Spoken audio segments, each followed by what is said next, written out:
Welcome back in Shreya explorer और मैं हूँ आपके साथ श्रेया।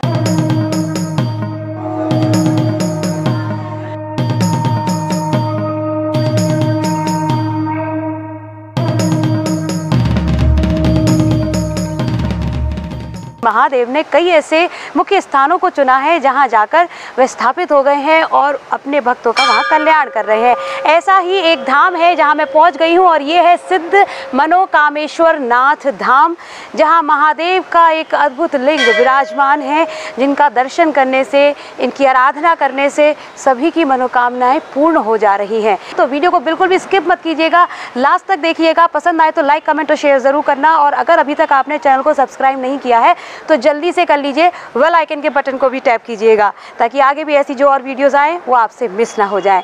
फिलहाल अभी टाइम वेस्ट बिल्कुल नहीं करेंगे, let's come with me and explore with Shreya. तो आज एक बार फिर महादेव की इच्छा से और उनके बुलावे पर मैं अपने होम टाउन बिसौली से लगभग 50 किलोमीटर दूर दहकमा गांव की ओर चल दी, जहां बना हुआ है सिद्ध मनोकामेश्वर महादेव मंदिर, जो अभी कुछ वर्ष पूर्व ही बना है। लेकिन वहां का चमत्कार इतना है कि मैं और मेरा बेटा, हम सभी बहुत उत्साहित थे वहां महादेव का दर्शन करने के लिए, क्योंकि यहाँ आने वाले हर भक्त की मनो इच्छा पूर्ण हो जाती है।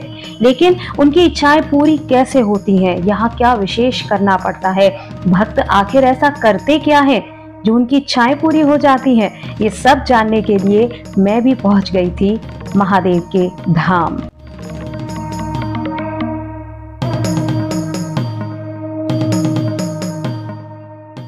तो मंदिर में प्रवेश करते ही मंदिर की भव्यता नजर आने लग जाती है, और जैसे ही मैंने मंदिर की सीढ़ियों पर कदम रखा, मुझे महादेव की शक्ति का अनुभव भी होने लगा था। अब महादेव है ही ऐसे, अपने भक्तों को अपना और अपनी शक्ति का एहसास सदैव दिलाते रहते हैं, और मैंने तो सदैव ही महादेव की भक्ति की है, इसीलिए तो बार बार उनका बुलावा मुझे आ जाता है। अब क्योंकि आज महादेव का विशेष श्रृंगार हो रहा था, इसलिए मुख्य मंदिर का पट अभी बंद था। तो तब तक मैंने मंदिर प्रांगण का भ्रमण ही किया, क्योंकि यहाँ मंदिर प्रांगण की सुंदरता और भव्यता अलग ही देखने बनती है। चारों ओर का ये नजारा और बने हुए ये बड़े बड़े थमले इस मंदिर को पूरी तरह से बॉलीवुड मंदिर का स्वरूप दे देते हैं, जिसे देखकर आपको अपने आप में बहुत अच्छा अनुभव होता है। अब क्योंकि जब तक महादेव के मंदिर के पट खुलते, तो मैंने सोचा क्यों ना मंदिर की चौथी मंजिल से पहुंचकर प्रभु के दर्शनों का आनंद लिया जाए, क्योंकि ये मंदिर 4 मंजिला है और ऊपर की मंजिल पर भी ईश्वर के अद्भुत रूपों का स्वरूप विराजमान है। जहां पहुंचकर सबसे पहले मैंने माता गंगा और माता यमुना के अद्भुत रूपों का दर्शन किया, और इनके दर्शनों के साथ ही यहीं पास में एक और मंदिर है जहां बाबा अमरनाथ का अद्भुत रूप लिंग विराजमान है। विशेष तौर से यहाँ लिंग के साथ बना हुआ ये कबूतर का जोड़ा आपके मन को आकर्षित करता है, और महादेव की कृपा पाने के लिए आपका मन प्रफुल्लित हो जाता है।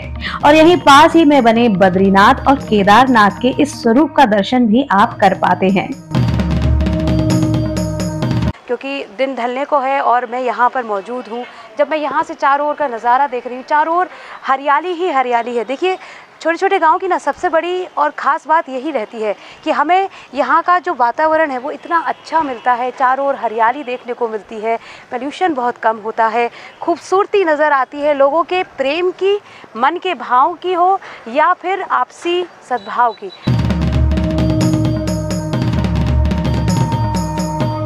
हमने ये सुना है कि यहाँ भोले बाबा बड़े सिद्ध हैं और डाक कावड़ के माध्यम से उनको और भी ज़्यादा सिद्ध किया गया। देखिए, डाक कावड़ जो है, एक कावड़ इस तरह की होती है जिसमें भोले बाबा के जो भक्त कावड़िए होते हैं वो बिना रुके गंगा जल को भरकर सीधे शिवलिंग पर आकर जल चढ़ाते हैं। इसलिए उनको जगह जगह रास्ते में सुविधाएँ मुहैया कराई जाती हैं, जिससे कि रास्ता खाली मिले और वो दावा भागते हुए जाएँ और भोले बाबा पर जल चढ़ाएँ। पहले तो ये सारी प्रेरणा हमें भोले बाबा से ही मिली कि आपको भक्ति में लीन रहना है, और ये जो साथ में सभी लोग मेरे मित्र यहाँ मौजूद हैं, इनकी सबकी मनोकामनाएं यहाँ पूर्ण हुई है। इसीलिए यहाँ पर महादेव बाबा का नाम जो है श्री सिद्ध मनोकामेश्वर महादेव है। बगैर मांगे ही मनोकामना पूरी होती है भोलेनाथ के यहाँ। और बस हर हर महादेव। देखिए, महादेव हो चाहे परमेश्वर का कोई भी रूप हो, यदि आप श्रद्धा से उन्हें पूछते हैं तो वो आपके हृदय की बात को समझ जाते हैं और मान जाते हैं और फिर उसे पूरा भी कर देते हैं। ऐसे ही है भोलेनाथ। तो चलिए साथ मिलकर एक बार हम सब भोले बाबा का लगाएंगे जयकारा, हर हर महादेव। मंदिर के बिल्कुल टॉप मंजिल को हमने देख लिया है और यहाँ मंदिर में हमने दर्शन भी कर लिए हैं। अब चलेंगे, हम नीचे उतरते जाएंगे धीरे धीरे, क्योंकि अभी हमें महादेव के मुख्य गर्भगृह में जाकर उनका दर्शन करना है। तो मंदिर के चौथे तल से उतरकर जब आप तीसरे तल पर पहुंचते हैं तो यहाँ माता के एक महाकाली, महासरस्वती और महालक्ष्मी के पिंडी रूप के साथ साथ आदि शक्ति शेरा वाली, अष्टभुजा वाली के इस अद्भुत रूप का दर्शन होता है। और इसी के साथ में आदि द्वादश ज्योतिर्लिंगों का भी यहाँ दर्शन आपको करने को मिलता है।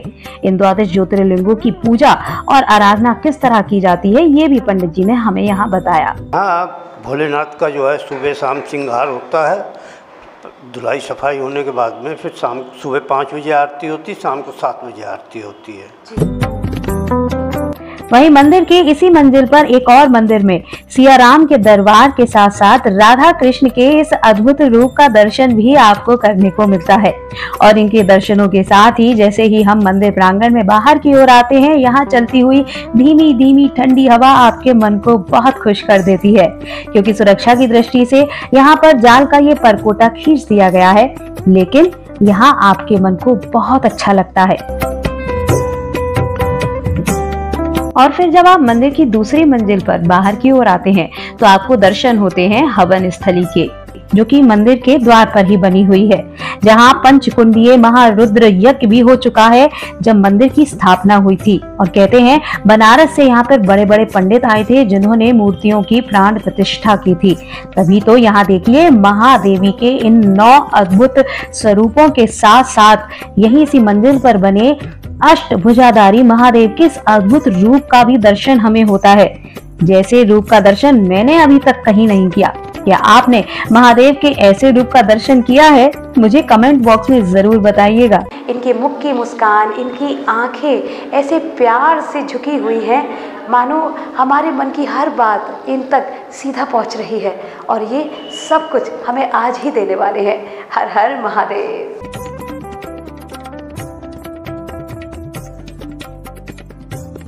कलयुग के राजा इनको कहा जाता है और जो भी कहते हैं बाबा के दरबार में आकर अपना मस्तक नवाता है उसकी सारी इच्छाएं पूरी हो जाती हैं, क्योंकि हारे का सहारा है, खाटू श्याम हमारा है। तो खाटू श्याम के दर्शनों के बाद इन प्यारी प्यारी बच्चियों के साथ हम दूसरी मंजिल से उतरकर वापस प्रथम तल पर आ गए थे। महादेव का श्रृंगार हो चुका था, लेकिन इस प्यारे से प्रांगण का भ्रमण करते हुए हमने सबसे पहले यहाँ पर दर्शन किया एक और महान विभूति का।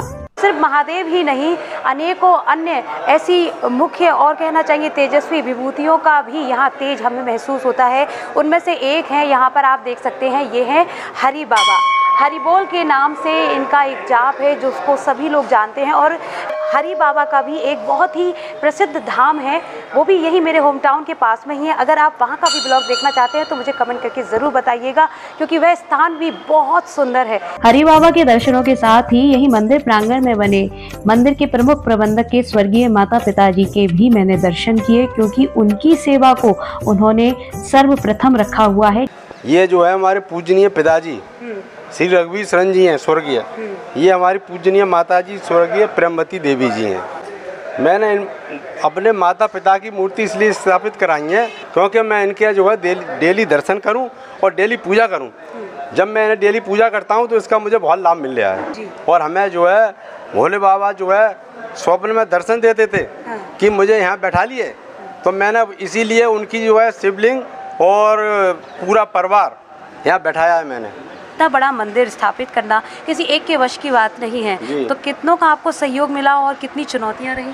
इसमें सहयोग तो मुझे हर आदमी का मिला है, लेकिन ये जो स्थापना हुई है और जो मंदिर में खर्चा हुआ है, ये खर्चा मैंने नहीं किया, ये खर्चा भोले बाबा ने दिया है मुझको। वो मुझे देते रहे, मैं खर्चा करता रहा। इतना ही नहीं, मंदिर प्रबंधक जी ने हमें और भी कई सारी बातें बताई इस मंदिर से जुड़ी हुई, और महादेव के भक्तों से हमने मंदिर के चमत्कार के बारे में भी जाना, महादेव के अद्भुत रूप का दर्शन किया और उनकी महाआरती का हिस्सा बने। लेकिन ये सब देखने के लिए आपको इस वीडियो का सेकंड पार्ट देखना होगा, जिसे देखने के लिए आज ही मेरे चैनल को सब्सक्राइब कर लीजिए और बेल आइकन के बटन को टैप कीजिए, ताकि जैसे ही वीडियो अपलोड हो आपको उसको नोटिफिकेशन मिल जाए। अभी ये वीडियो आपको कैसा लगा है ये मुझे लाइक, कमेंट और शेयर करके जरूर बताइएगा। फिर होगी अगले वीडियो में मुलाकात, तब तक के लिए खुश रहिए, मस्त रहिए, अपना ध्यान रखिए और मिलकर बोलिए राधे राधे।